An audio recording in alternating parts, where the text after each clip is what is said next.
44ஆம் அதிகாரத்தில் ஒரு வசனம் இப்படியா சொல்றது. 21ஆம் வசனம், யாக்கோபே இஸ்ரவேலே இவைகளை நினை, நீ என் தாசன், நான் உன்னை உருவாக்கினேன். நீ என் தாசன் இஸ்ரவேலே, நீ என்னால் மறக்கப்படுவது. ஒருவேளை இந்த உலகம் நம்ம மறந்து போயிருக்கலாம், உங்க கணவன் கூட உன்னை மறந்து போயிருக்கலாம், மனைவி கூட மறந்து போயிருக்கலாம், பிள்ளைகள் கூட மறந்து போயிருக்கலாம். ஆனா அவர் எப்போதும் நம்ம நினைவா இருக்கிறார். இஸ்ரவேல் ஜனங்களை கர்த்தர் நினைவா தான் இருந்தார். 430 வருஷம் அவங்கள ஆண்டு நினைத்து கொண்டே இருந்தார். எங்க இருந்தாங்க? எகிப்தில் இருந்தாங்க.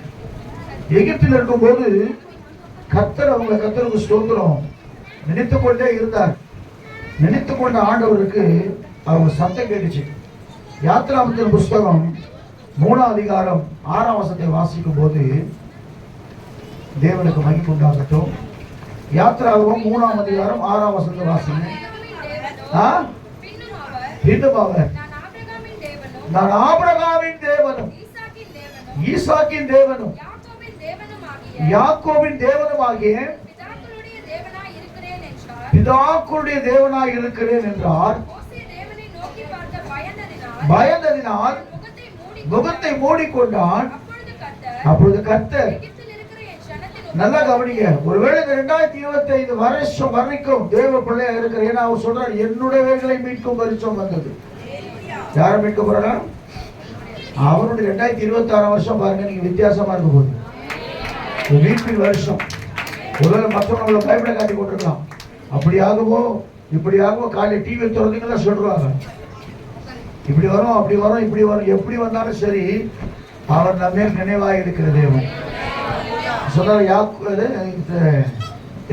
சொன்னாங்க பாருங்க, என்ன சொன்னாங்க? நான் உன்னை எப்படிப்பா நான் உன்னை கைவிடுவேன். நம்ம எந்த சூழ்நிலை இருந்தாலும் சரி, கைவிடாத தேவன் நம்மோடு கூட இருக்கிறான். அவர் தான் சொல்றாரு, எகிப்தினுடைய அப்பொழுது கர்த்தர் எகிப்தில் இருக்கிற என் ஜனத்தின் உபத்திரவத்தை நான் பார்க்கவே பார்த்து, ஆலோட்டிகளின் நிமித்தம் அவங்க இடுகிற கூக்குரலை நான் கேட்டேன். அந்த இஸ்ரவேல் ஜனங்க படுகிற அந்த கூக்குரலாம் அவர் கர்த்தர் கேட்கிறாரு. அவர் நினைக்கிற பாருங்களேன், ஆண்டவர் எங்க இருக்கிறாரு? எங்க இருக்கிறாரு? நமக்குள்ள இருக்கிறாரு. ஆனா பரலோகத்தில் இருக்கிற ஆண்டவருக்கு இவங்க விடுகிற சத்தம் கேக்குது. அப்ப ஒரு ஜெபம் அவருக்கு கேட்குமா கேட்காதா? நீ விடுற கண்ணீர் அவருக்கு தெரியுமா தெரியாதா? எவ்வளவு அழகா சொல்றாரு மோசே கிட்ட. ஏன்னா அவரா நேரா வந்துட்டாரு, அந்த மகிமையை தாங்க முடியாது. அதனால்தான் இயேசு கிறிஸ்துவ வந்தார். எனக்கு சொல்லுவோமா? ஆனா இயேசுக்கு முன்னாடி ஒருத்தர் ஒரு மீட்பரை உண்டாக்குறார். அவர் தான் மோசே. மோசையை பார்த்து சொல்றாரு, அழகா செலக்ட் பண்றாரு. மோசே சாதாரண ஆளு, நம்ம நினைக்கிற மாதிரி சகல சாஸ்திரத்திலும் வல்லவனான ஒரு மனுஷன். அவனை பார்த்து கூப்பிடுறாருப்பா, எகிப்தினுடைய அந்த உபத்திரவம் தாங்காம என் ஜனங்க அழுது கொண்டிருக்குதுப்பா. நான் திரும்ப சொல்றேன், தீர்க்க தரிசனமா சொல்றேன், 25ஆம் வருஷம் வரைக்கும் நீ அழுது கொண்டிருக்கலாம். ஆனால் வேதம் சொல்ல, இனி நீ அழுது கொண்டிரா. உன் புலம்பல ஆனந்த கழிப்பா கர்த்தர் மாற பண்ண போற சொல்லுவா. நான் தொடர்ந்து வாசியமான வசனத்தை, எகிப்தியரின் கைக்கு விடுதலையாக்கவும் அவன் தேசத்தில் மீட்டு கானானியரும் ஏத்தியரும் எமோரியரும் பெர்சியரும் ஏவியரும் பாலும் தேனும் ஓடுகிற மிக விசாலமான சொல்லுவோமா? கர்த்தர் இறங்கிட்டாரு. மேல இருந்த ஆளு நம்ம ஜெபம் பண்ண உடனே இறங்கிட்டாரு. எங்க கொண்டு சேர்க்க போறாரா? பாலும் தேனும் ஓடுகிற நலமும் விசாலமான ஒரு தேசத்திற்கு. அப்படின்னா என்னன்னா, அடுக்கடை நகையை நம்ம வீட்டு போடும்போது எவ்வளவு ஒரு சந்தோஷம் வரும். வீட்டுல என்ன இருக்காது சொல்லுவாங்க, நகையை மூக்குன்னா நம்ம நகையை மூக்குன்னா மொழிவிடும். நீங்க முழுகல, உங்களை மீட்டாரு. ஆல்ரெடி விளையாடுபடுத்த மீட்டாரு. அந்த 25ஆம் வருஷம் வரைக்கும் நீங்க பட்ட பிரயாசம் எல்லாம் பார்த்து இந்த பாருல இதை விட பெரிதானவைகளையும் காண போறீங்க. போன வருஷத்தை மறந்துருங்க, விட்டுருங்க. நிந்தைகள், அவமானங்கள், போராட்டங்கள் அதெல்லாம் இனிமேல் சொல்ல மாட்டீங்க. இனிமேல் ஒன்லி பிளஸ்ஸிங்கா கர்த்தர் நான் வைக்க போறேன். ஏன்னா ஆண்டவர் கூக்குரல கர்த்தர் கேட்டாராம். அவர் என்ன சொல்றாரு பாருங்க, நீதியை சரி கட்டும் நாள் என் மனதில் எப்படா இஸ்ரவேல் ஜனங்களுக்கு விரோதமாய் எழுப்பின சத்துருக்களை சரி கட்டலாம்னு சொல்லி கர்த்தர் நினைச்சிருந்தார். ஒரு நாள் வந்தது, கர்த்தர் இறங்கினாரு. அவ்வளவுதான், எகிப்தியெல்லாம் அவுட். செங்கடலுக்குள்ள கொண்டு போய் என்ன செஞ்சுட்டாரு, காலிப்பட்டாரு. உன்னை வாழ விடாத எவெல்லாம் பண்ணானோ அவனெல்லாம் கர்த்தர் சரி கட்டுறது நீங்க பார்க்க போறீங்க. உங்களுக்கு உலகமா யாரெல்லாம் மந்திரவாதம் பண்ணானோ அவனெல்லாம் கர்த்தர் சரி கட்ட பத்தி நீங்க பார்க்க போறீங்க.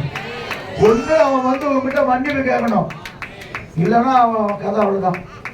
இல்லையா சுகமா நடக்க போது நிறைய பேரை பார்க்க போறீங்க. ஆண்டவர் சொல்ற வார்த்தை, ஒண்ணு உனக்கு விரோதமா வந்தவன் என்ன கேட்கணும், மன்னிப்பு கேட்கணும். நிறைய பேர் என்கிட்ட அது மாதிரி கேட்டிருக்கிறாங்க. இல்லையா சொல்லுவா, உனக்கு விரோதமா எதையாவது செய்யணும், எதையாவது பண்ணணும், நீ ஆஸ்வதிக்கப்படக்கூடாது. ஏன்னா ஆசீர்வதிக்கிறதுக்கு கர்த்தர் தயை பெருத்திருக்கிறான். உபாகமத்தின் புஸ்தகம் 15 அதிகாரம் 15 வசனம் சொல்லுகிறது. சீக்கிரம் வாசிக்கிறேன். உபாகம் 15 வாசிக்கும் போது,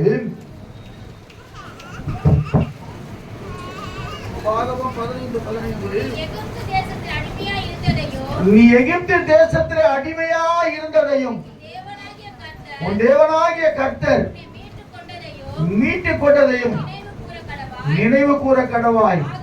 ஆகையால் நான் கட்டளையிடுகிறேன். நினைச்சு பாருங்க, போன வருஷம் எங்க இருந்தோம், அடிமையில் இருந்தோம், இன்னைக்கு விடுதலை ஆகிட்டோம். எத்தனை பேர் மீட்கப்பட்டிருக்கீங்க?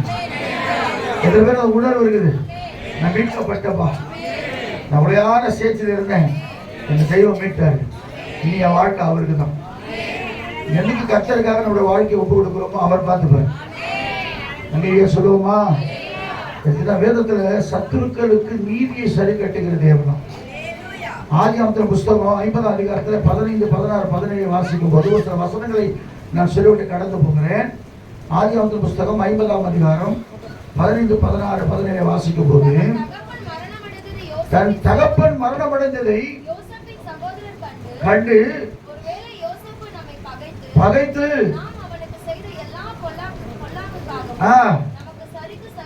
சரிக்கு சரி கட்டுவான் என்று சொல்லி ஆள் அனுப்பி பொல்லாக்கு செய்திருந்தாலும் மன்னிக்க வேண்டும் என்று சொல்லி, ஆமா, யோசேப்புக்கு விரோதமா என்ன பாவம் செஞ்சானுங்க, அவனை குழியில தள்ளிட்டானுங்க. தன்னது மாத்திரம் இல்ல, அது யூதா சொல்றான், வேணாப்பா, ஏன் நம்ம அவனை சாகடிக்கணும், அவனை யாருக்காவது செஞ்சிருங்க, வித்துருங்க. உடனே இஸ்மவேலர் வந்தாங்க, அவங்க கிட்ட வித்தாச்சு. வித்து அவன் போனான், ஆண்டவரோட ஆசீர்வதிச்சாரு. அவன் தேவனுக்கு பரிசுத்தமாய் வாழ்ந்தபடினால கர்த்தர் அவனை உயர்த்தினாரு. அவனை உயர்த்தின உடனே இவங்க எல்லாம் பயம் வந்துச்சு. என்னாச்சு, ஐயோ எப்படியாவது நம்ம என்ன செஞ்சிருவான், பழிக்கு. நான் திரும்ப சொல்றேன், நீங்க பழி வாங்காதீங்க, பழி வாங்குதல் எனக்குரியது, நானே பதில் செய்தேன். நீங்க பழி வாங்கணும், ஜெபம் பண்ணா போதும். என்ன பண்ணும், ஜெபம் பண்ணா போதும். ஆண்டவரே இதெல்லாம் செஞ்சிருக்காங்க, ஆண்டவர் நீங்க பார்த்துக்கணும், நீங்க போதும் ஏசப்பா, உங்க சமூகம், ஆமா, உங்க பாதம் மாத்திரம் எனக்கு போதும் ஆண்டவரே அப்படின்னு சொல்லி நீங்க ஜெபம் பண்ணுங்க. இன்னொரு வசனம் சொல்லுகிறது, சங்கீதம் 18:20 வாசிங்களேன்.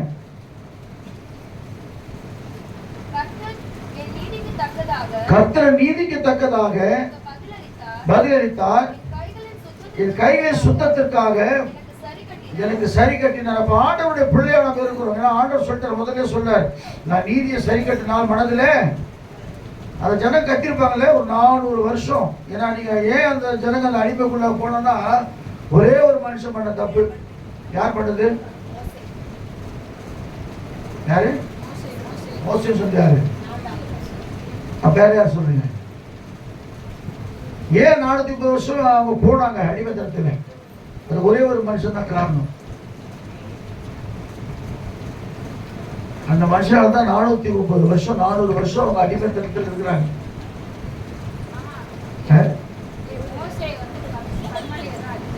இல்ல, மோசே மோசே அது அதுக்கப்புறமா இது மோசைக்கு முன்னாடி நடந்த சம்பவம்.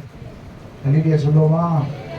ஆதியாகமத்தின் புத்தகம் 15 அதிகாரத்துல ஆபிரகாம் பண்ண ஒரு சின்ன தவறு, நம்முடைய முற்பிதாவாகிய ஆபிரகாம் பண்ண தவறினாலே கர்த்தர் அதை சரி கட்டுறாரு. நல்லா கவனிங்க. ஆனா இன்னைக்கு சொல்ற ஆண்டவர், நீங்க சரி கட்டாதீங்க, ஏன்னா நான் உன்னுடைய மீட்பர். அதான் யோபு சொல்றாரு. எப்ப சொல்றாரு யோபு? இயேசு கிறிஸ்துவுக்கு முன்னாடி 4000 வருஷத்துக்கு முன்னாடி 5000 வருஷத்துக்கு முன்னாடி சொன்ன யோபு சொல்றாரு, என் மீட்பர் உயிரோடு இருக்கிறார் என்றும். வாசிங்க யோபு 19:25 வாசிக்கும் போது நமக்கு தெரியும் யார் மீட்பர் சொல்லி. என் மீட்பர் உயிரோடு இருக்கிறார் என்றும் அவர் கடைசி நாளில் பூமியின் மேல் நிற்பார் என்றும் நான் அறிந்திருக்கிறேன். நான் என் மாம்சத்தில் இருந்து தேவனை பார்ப்பேன், அவரை நானே பார்ப்பேன், அந்நிய கண்கள் அல்ல. அல்லேலூயா சொல்லுவோமா? நம்ம எல்லாம் ஆண்டவரை பார்க்க போறோம். அல்லேலூயா சொல்லுவோமா? எப்ப பார்க்க போறோம்? இன்னைக்கு வந்தோட பார்க்கலாம். என் இயேசு வருவார், மேகங்கள் நடுவே தன்னோடு சேர்த்துக் கொள்வார். தன்னோடு சேர்த்துக் கொள்வார், கூடவே வைத்துக் கொள்வார், என்ன கூடவே வைத்துக் கொள்வார்.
அப்படிதான் தெரிய வரும். அதான் ஏசாயா புத்தகத்தில் சொல்லப்பட்டிருக்கிறது. 43 அதிகாரம் 14 வசனத்தை வாசிக்கும் போது, சீக்கிரம் வாசிங்க. ஏசாயா 43:14 வாசிக்கும் போது, நான் உங்களுக்காக அரண்கள் எல்லாம் இடிந்து விடும்,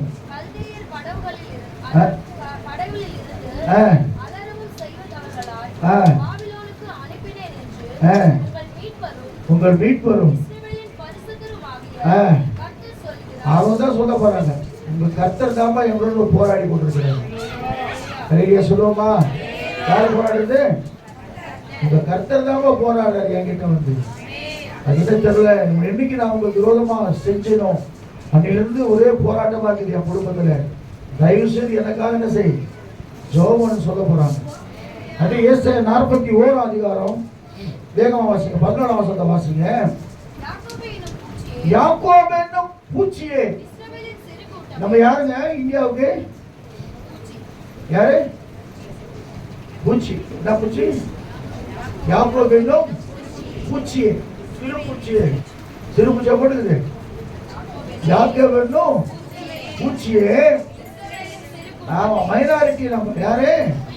ஆனா உலகத்துல நம்ம தான் அதிகம். ஆமென் சொல்ல மாட்டீங்க. உலகத்துல யார் அதிகம்? கிறிஸ்தவங்க தான் அதிகம். வேர்ல்டுல இருந்தா நம்ம தான். அதனால யாக்கோபு என்னும் பூச்சியை உன்னை பூச்சியா நினைப்பாங்க. பூச்சி என்ன பண்ணுவோம்? நான் நினைச்சா உன்னை நசுக்கி. ராஜாஜி சொன்னாராம், அவங்கெல்லாம் மூட்டை பூச்சி நசுனா பருகி பெருகினே போகும். ஏன்னா அந்த பிளட்டு எங்கெங்க படுதோ அங்கெல்லாம் இன்னொரு பூச்சி உருவாயிடுமா. ராஜா சொல்லிட்டாரு, கிறிஸ்தவங்களை போய் என்ன செய்யாத, தொடாத. மூட்டை பூச்சி நசுக்குன்னா அது பெருகினே போகும். அதனால தான் சுடுதண்ணி ஊற்றி கொட்டுவாங்க, சுடுதண்ணி ஊற்றி அழிப்பாங்க. அது நசுக்க மாட்டாங்க. அப்ப என்னன்னா, யாக்கோபு என்கிற பூச்சியாய் இருக்கிற நீ, இஸ்ரவேல் சிறுகூட்டமாய் இருக்கிற உன்னை பயப்படாதே, நான் உனக்கு துணை இருக்கிறேன். உன் மீட்பர் உரைக்கிறார். ஞாபகம் வச்சுங்க, நான் இந்த வருஷம் மீட்பின் வருஷம் வந்துச்சு. நான் கடல் பிரச்சனை மீட்கல போறேன். எத்தனை விசுவாசிங்க? கடல் பிரச்சனை கர்த்தரோட மீட்க போறாரு. உன் வியாதி இருந்து உன்னை மீட்க போறாரு. உன் பாவத்திலிருந்து உன்னை மீட்க போறாரு. உன் சாபத்திலிருந்து மீட்க போறாரு. உன் வியாதி இருந்து உன்னை மீட்க போறாரு. உன் தரித்திரத்திலிருந்து உன்னை மீட்க போறாரு. அப்புறம் சத்துரு பிடியிலிருந்து உன்னை மீட்க போறாரு. மீட்க போறாருல்ல, மீட்பார். அதான் மீட்பின் வருஷம். பாருங்க, 2026 வருஷம் ரொம்ப டிஃப்ரெண்டா இருக்க போகுது. அதுக்கேற்ற மாதிரி சூழ்நிலை பயங்கரமா இருக்கு உலகத்துல இல்ல. இப்பவே எலெக்ஷன்ல 26 என்ன நடக்குமோன்றாங்க. என்ன நடக்குமோ நம்ம டென்ஷன் ஆகவே வேணாம். கர்த்தர் சொல்றதா நடக்கும். அதையே சொல்லுவோமா? ஆண்டவர் யாரை முன்குறித்திருக்கிறாரோ அதெல்லாம் நடக்கும். அப்ப ஆண்டவர் பாருங்க, அவர் சொல்றாரு, ரொம்ப அழகா சொல்றாரு. கர்த்தருக்கு சொல்ற தேவனுக்கு மகிமையாகட்டும். அதே ஏசாயா புஸ்தகம் 47ஆம் அதிகாரம் 4ஆம் வசனத்தை வாசிங்க. சீக்கிரம் வாசிங்களேன்.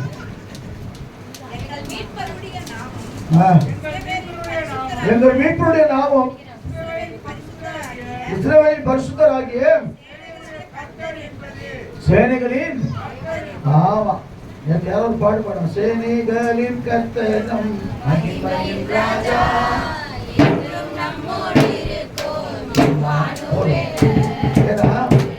சேனைகளின் சேனைன்னா அப்படி யாரு இருக்குது? கோடானபடி தேவதூதர் இருக்கிறாங்க. ஒரு ஒரு ஒரு புத்தன் இறங்கி வந்தா எவ்வளவு பேர் காலி பண்ணுவான்? வெரி குட், கிட்ட வந்துட்டீங்க. 1,00,000. அதுக்கப்புறம் சரியான அளவு சொல்லுங்க. 1,80,000 பேரை அடிக்கும். புரியுதுல? அப்போ அந்த அளவுக்கு பவர்னா கோடிக்கணக்கான தூதர்கள் இருக்கிறாங்க. அவர் பேர் சேனைகளின் கர்த்தர். சேனைகளின் கர்த்தர் நம்மோடு இருக்கிறார். யாக்கோபின் தேவன் நமக்கு உயர்ந்த அடைக்கலமானவர். அவர் தான் பாருங்க அழகா சொல்றாரு. அதே 48:17 இந்த வருஷம் தான் ஆண்டு கொடுத்தாரு. நான் ஊழியத்துக்கு வரதுக்கு முன்னாடி 48:17 இஸ்ரவேலின் பரிசுத்தராய் இருக்கிற உன் மீட்பரான கர்த்தர் சொல்லுகிறதாவது, பிரயோஜனமா இருக்கிறதை உனக்கு போதித்து நீ நடக்க வேண்டிய வழியை உன்னை நடத்துகிற உன் தேவனாகிய கர்த்தர் நானே. உனக்கு பிரயோஜனமானதா கர்த்தர் செய்ய போறார். நம்ம சொல்றோம்ல, என் வாழ்க்கையில நினைச்சேன் நான், நம்ம யோசிக்கிறோம், கொஞ்ச நாள் கழிச்சு யோசிப்போம். ஆமா, நமக்கு பிரயோஜனமா இருக்குதான் கர்த்தர் செஞ்சாரு. ஏன்னா சொன்னா, நான் மீட்கிறப்பா உன்னை, ஆனா பிரயோஜனமான உனக்கு செய்ய போறேன். ஒண்ணு மேல யாக்கோபு, நான் அழைத்திருக்கிற இஸ்ரவேலை எனக்கு செவி கொடுங்க ஆண்டவர்.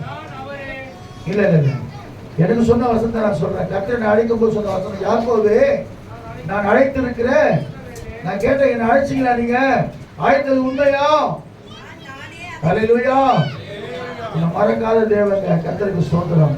அழைத்தவர் உன்னை மறக்கவே மாட்டார். அழைத்தவர் உன்னை மறவார், அபிஷேகம் செய்தவர் மறவார். அழைத்தவர் உன்னை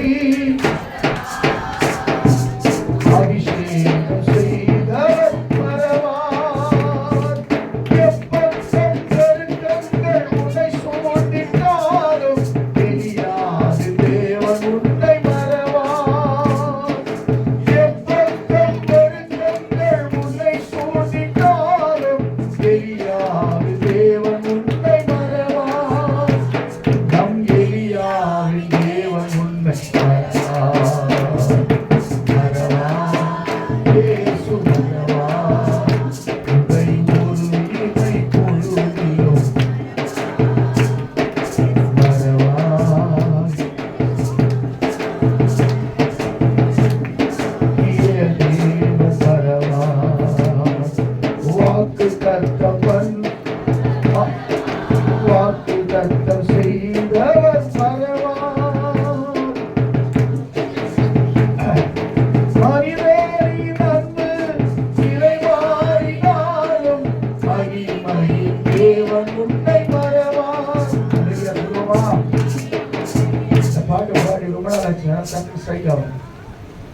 யார் மறந்தாலும் சரி, மனுஷ அன்பின் நிலை மாறிடும்.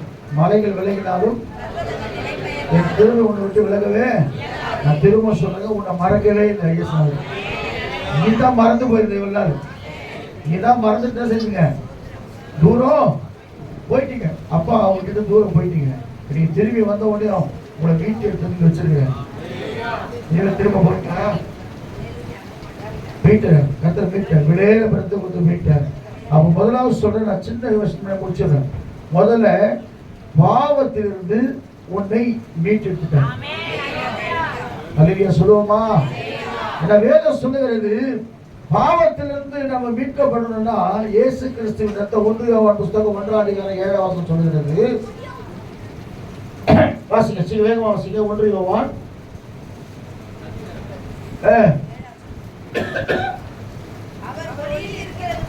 அவர் ஒளியில் இருக்கிறது போல நாமும் ஒளியில் நடந்தால் ஒருவரோடு ஒருவர் ஐக்கியப்பட்டிருப்போம். அவருடைய குமாரனாகிய இயேசு கிறிஸ்துவின் ரத்தம் சகல பாவம் நீக்கி நம்மை சுத்திகரிக்கும். அப்ப பாவத்திலிருந்து முதல்ல நம்ம மீட்டு இருக்கிறோம். அப்ப என்னன்னா, நாம ஒளியில் இருக்கணுமா? அல்லேலூயா சொல்லுவோமா? நீங்க வெளிச்சமா இருந்தாதான் அடுத்து உங்களை தேடி வருவாங்க. நீங்க இருளா இருந்தா யாரும் வர மாட்டாங்க. நீங்க வெளிச்சமா இருந்தா தான் உங்ககிட்ட வருவாங்க. அப்ப ஆண்டவர் சொல்ற முதல்ல பாவத்திலிருந்து விடுதலை. அதனால வேதம் சொல்லுகிறது, உன் அக்கிரமம் சங்கீதம் 103 பாருங்க, உன் அக்கிரமங்களை எல்லாம் மன்னித்து. அவர் ரத்தம் என்ன பண்ணுது? உன் அக்கிரமங்களை எல்லாம் மன்னித்து நோய்களை எல்லாம் குணமாக்கி பிராணனை அழிவுக்கு விலைக்கு மீட்டு உன்னை கிருபையினாலும் இரக்கத்தினாலும் முடிசூட்டி நன்மையினாலே உன் வாயை திருப்தி ஆக்குகிறார். அல்லேலூயா சொல்லுவோமா? முதல்ல பாவத்தில் இயேசு கிறிஸ்து ரத்தம் உன்னை விடுதலை ஆக்கிடுச்சு, உன்னை மீட்டெடுத்துட்டாரு. இரண்டாவதாக சாபம். நிறைய பேர் சொல்லுவாங்க, பிசாசு போனா உங்க முன்னோர்கள் செஞ்ச சாபம். ஒரு சில குடும்பத்தில் அடிக்கடி எல்லாம் மரணம் ஏற்பட்டு கொண்டே இருக்கும். ஒரு ஒரு ஒரு என்ன சொல்லுவாங்க, அதனால நினைவு நாள் வரத்துக்குள்ள இன்னொரு அவுட் ஆயிடுவார், இன்னொரு நினைவு நாள் வந்து இன்னொரு அவுட் ஆயிடுவாங்க. இப்படி தொடர்ந்து மறிச்சுக்கிட்டே இருப்பாங்க. இல்லை அந்த பிள்ளைங்க வந்து வித்தியாசமா இருப்பாங்க, யாருமே ஒரு தெளிவான ஆளாவே. அப்ப சொல்லுவாங்க, என் தகப்பன் தாய் செஞ்ச சாபம் இல்லை, அவர் முன்னோர்கள் செய்த சாபத்தையும் கூட விசாரிக்கிற தேவனா இருக்கிறார். சொல்லுவோமா? அதனால்தான் அப்படிப்பட்ட சாபம் இருக்கும்போது நமக்கு அவ்வளவு சீக்கிரம் வியாதி சுகமாகாது, அவ்வளவு சீக்கிரம் பிசாசு நம்ம விட்டு போகாது. சாபத்தின் அதான் நியாயப்பிரமாணத்தின் சாபத்திற்கு நம்ம நீங்களாக்கி மீட்டு கொண்டாடுறது பயன்படுது. என்ன அர்த்தம்? எனக்கு அன்பான தெய்வ பிள்ளைகளே, அதெல்லாம் முதல்ல வந்து பாவத்தை ஒன்று மீட்டாரு, சாபத்தை மீட்கிறார்.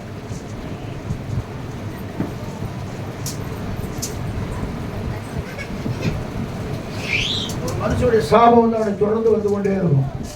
அதான் வேதம் சொல்றது, 1000 தலைமுறைக்கு இலக்கம் செய்கிற தேவன் நம்முடைய தேவன். எத்தனை தலைமுறை? 1000 தலைமுறைக்கு இலக்கம் செய்கிற தேவன் தான் சொல்றாரு. இப்படி சாபத்தை மீட்க போறாராம். நான் ஷார்ட் அண்ட் ஸ்வீட்டா சொல்லிடுறேன். மூணாவது, உன்னை வியாதி இருந்து கத்த சுகமாக போறாரு. நீங்க சொல்லுவோமா? எத்தனை வருஷம் படுத்துருந்தோம்? அதான் நமக்கு ஞாபகம் வருதுல, கரெக்டா 38 வருஷம் என்ன எவ்வளோ? ரொம்ப வாழ்நாள் முழுவதும் பாதி கழிச்சிருக்கோம் இல்லை? எந்த வயசுல போய் படுத்தான்னு தெரியாது. 38 வருஷமா ஒரு மனுஷன் படுத்து கிடக்கிறான். அவளை தேடி இயேசு வரார். நான் விசுவாசிக்கிறேன், உங்களை தேடி நீ கர்த்தர் வந்திருக்கிறார். நீங்க ஒரே ஒரு வார்த்தை சொல்லுங்க, உலகம் கலக்கல, அவர் தூதன் வரல, அதெல்லாம் தேவையில்லை, தேவனே இறங்கி வந்துட்டாரு. நீ சொல்ல வேண்டிய பதில்னா, ஆண்டவர் என்னை சுகமா.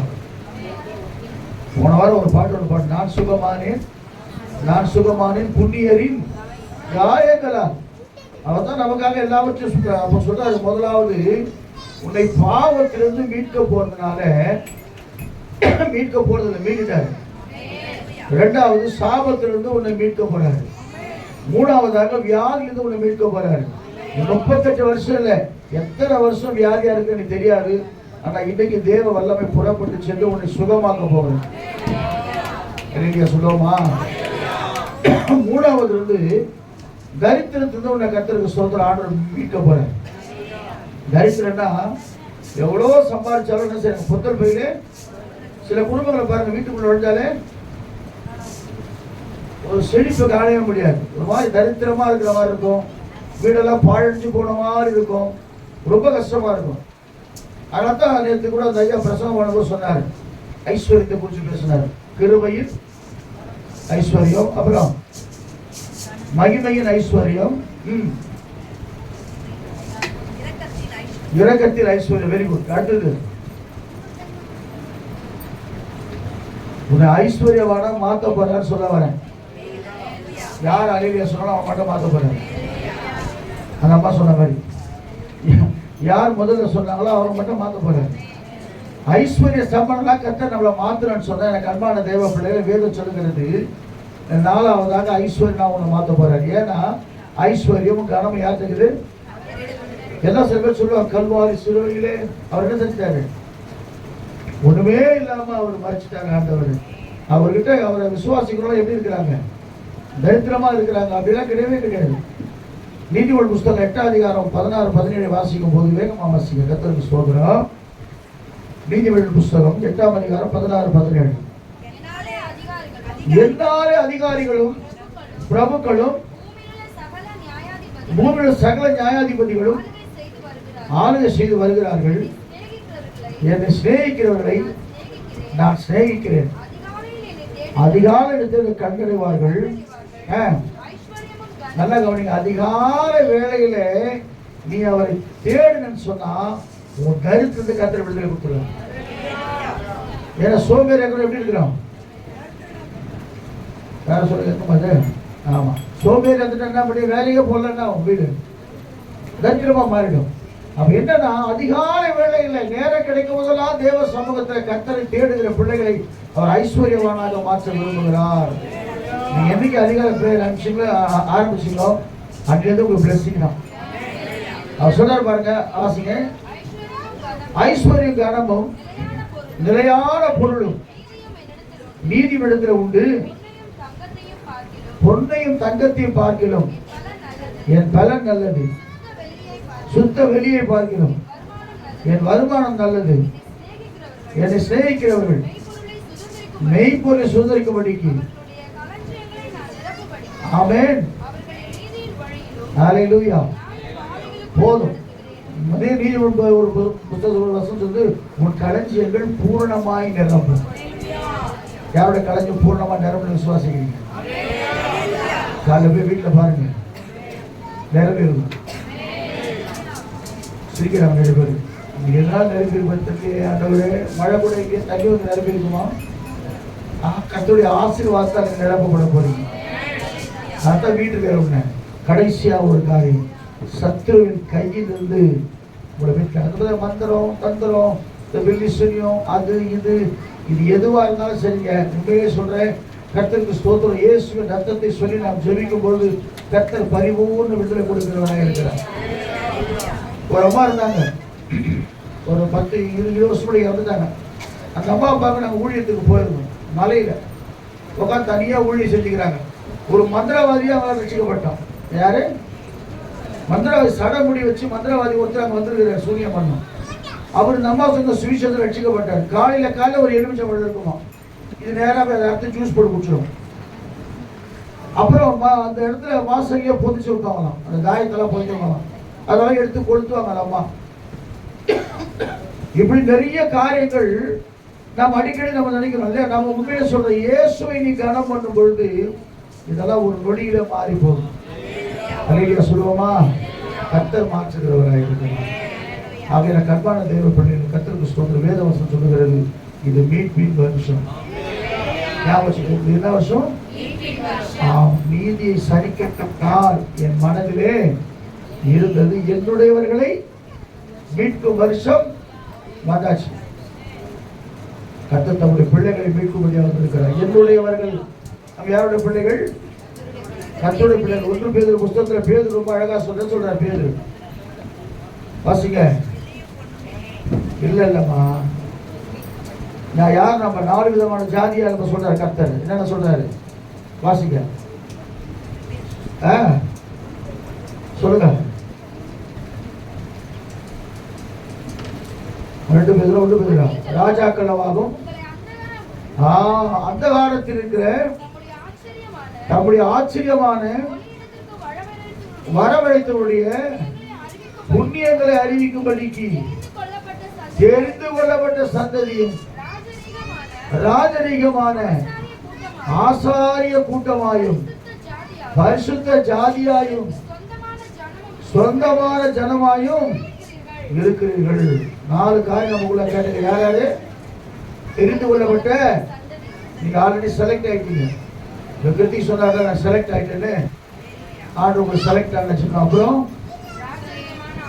ராஜரீகமான ஆசாரியர்கள், ஒரு ஆசாரிய கூட்டம். 3வது பரிசுத்த ஜாதி, அவருக்காகவே வாழ்கிற ஒரு கூட்டம். 4வது அவருக்கு சொந்த ஜனம். இயேசு நமக்கு சொந்த ஜனமாக, நம்ம தகப்பனாக, நம்ம தாயாக, நம்முடைய பிதாவாக, நம்முடைய நண்பனாக. அல்லேலூயா சொல்லுவோமா? நீங்க எப்படி வேணா அவரை கூப்பிடுங்க, எப்படிலாம் கூப்பிடுங்க. அப்புறம் அப்படின்னா கூப்பிடுங்க. அம்மானு கூப்பிட மாட்டீங்க. அவங்க ஒரு தாய் தீர்த்துக்கு போய் நான் உங்களை பேச்சு வருவேன். அப்பான்னு கூப்பிடத்தாசை, அப்பான்னு கூப்பிடுங்க. அம்மானு கூப்பிடவும் ஆசை, அம்மானு கூப்பிடவா, அப்பானு கூப்பிடத்தாசை, அப்பானு கூப்பிடவா, அம்மானு கூப்பிடத்தாசை, அம்மானு கூப்பிடவா, அப்பானு கூப்பிடவே உன்னை அம்மானு, அப்பானு கூப்பிடுவே உன்னை அம்மானு கூப்பிடுவே, உன்னை அப்பானு கூப்பிட ஆசை,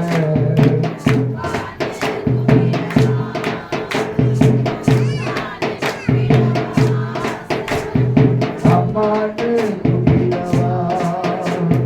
கருவில் என்னை சுமந்ததை பார்த்தா, தோளில் என்னை சுமந்ததை பார்த்தா, ஆமென். கருவில் என்னை சுமந்ததை பார்த்தா, உம்மா அம்மான்னு சொல்லணும். உன் தோளில் என்னை சுமந்ததை பார்த்தா, உன்னை அப்பான்னு சொல்லணும். சுற்றுவதும் சுற்றுவதும் பார்த்தா, உன்னை அப்பான்னு சொல்லணும். உருக்கட்டும் இறக்கட்டும் பார்த்தா, உன்னை அப்பான்னு சொல்லணும். சுற்றுவதும் சுற்றுவதும் பார்த்தா, அம்மான்னு சொல்லணும். இறக்கட்டும் உருக்கட்டும் பார்த்தா,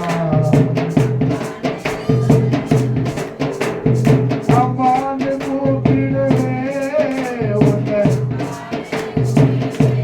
ஆமென்.